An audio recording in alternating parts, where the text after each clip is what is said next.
Hello! In this video, we will show you how to set up your NESCAFÉ Dolce Gusto Piccolo. First, plug in Piccolo. Check that the lever is on the stop position. Switch on the machine. While Piccolo warms up, the power button blinks red for about 40 seconds. When the machine is ready, the power button turns green. To save energy, Piccolo turns off after 5 minutes of not being used.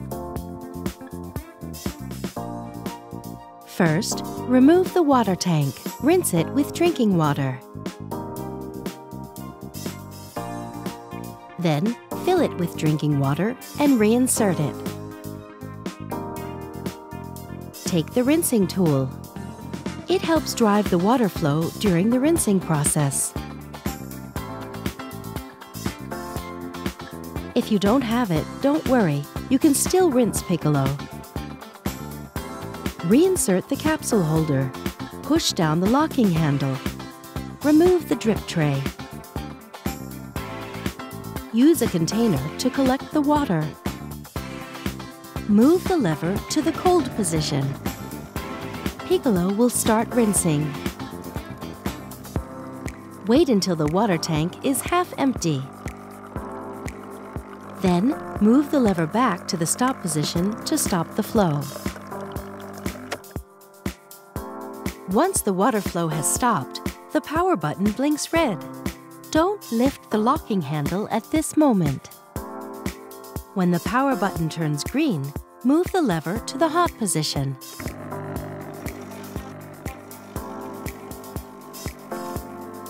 Wait until the water tank has emptied.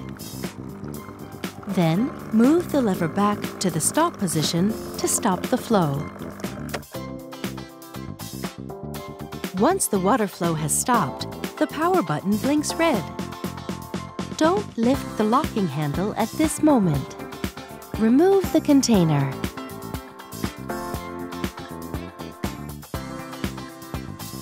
Remove the rinsing tool and keep it for future use. Reinsert the capsule holder. Put the drip tray back. You can adjust it. There's a low position for large cups, a middle position for medium cups, and a high position for small cups. Thank you for watching. Now you can enjoy making great coffees with your Piccolo.